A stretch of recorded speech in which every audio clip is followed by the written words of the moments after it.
starting Biba was a mail order, which is very modern at the time, and especially as we see everything now is done through the internet. And you know, to you two as a woman of the time, to create an industry, how did you deal with that emotionally? You're only young, to put a business together like that.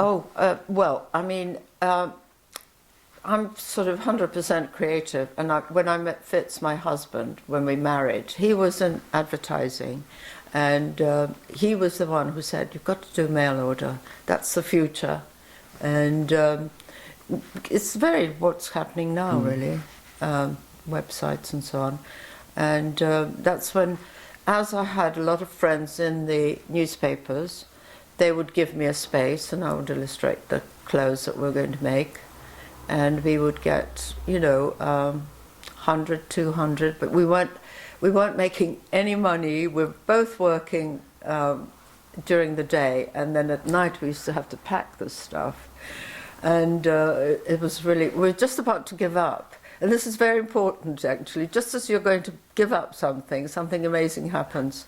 And one of these really wonderful but terrifying fashion editors called me, and Felicity Green, and she said, Barbara, I want you to do a dress for us. I said, okay. And so we discussed the dress, and Bridget Bardot was in at the time, wearing her pink gingham on the beach in Saint-Tropez. So I said, oh, what a pink gingham. She said, yes, great. Then she said, I want it for 25 shillings. And I said, oh, yes, of course. Because when I got home, Fitz was like, don't ever price anything. But in any case, we got 17,000 replies, wow. One size, one colour, and we made a halfpenny each. So we were in business. Right. So this is kind of where the Biba store started, wasn't it? Through kind of default, I suppose. You didn't really mean this to happen. You must have some incredible stories about Biba, and it was very forward of its time, because it was a creative industry that was by yourself and your husband at the time. Yeah. How was this for you, and how was this as a creative industry? Well, it was very, very, very tough to start with. I mean, when you're doing clothes and you're having to produce them, doing production, there's nothing creative about that, I tell you. It's absolutely nightmare.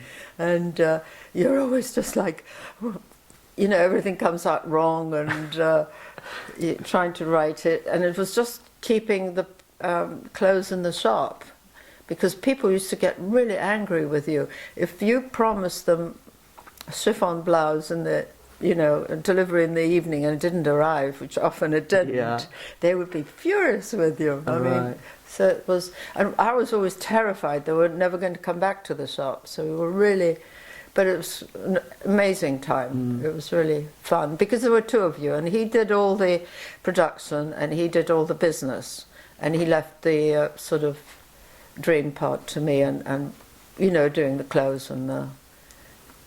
At what point did you really realise you'd created such a situation? Never.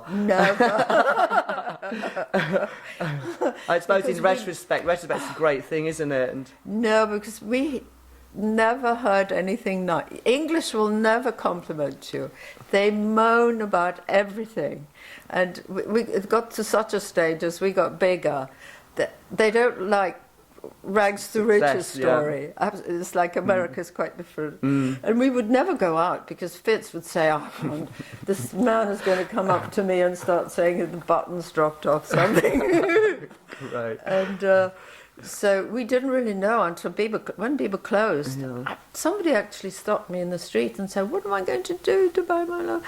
I was so shocked that she was really almost crying. And I said, did you like it? She said, yes, I loved it. I loved it. Oh, great. In the shop, you had a corner called Shoplifter's Corner. Yeah. So, when I found out this, I thought it was incredible. Tell me about this, actually. Well, you know, honestly, it wasn't as bad. Shoplifting was not as bad, but as they always, the stories go. But there was sort of certain things that didn't sell, or that I know we did a size 12, but nobody wanted to buy such a big size, because everybody's tiny. So I put all those 12s by the door. And they didn't even shoplift those. You work so intensely as a creative. I mean, when I first met you a few weeks ago, and and being with you now, I can really feel your positive energy. It's incredible. I mean, so many people must get this from you. How is this for you, having this energy all the time? Do you have a downtime? And I mean, previously we spoke about, but now. I don't know. As you get older, you get more energy. Women seem to get more energy, and it's quite scary in a way. No, I don't really. I watch telly a lot. Right.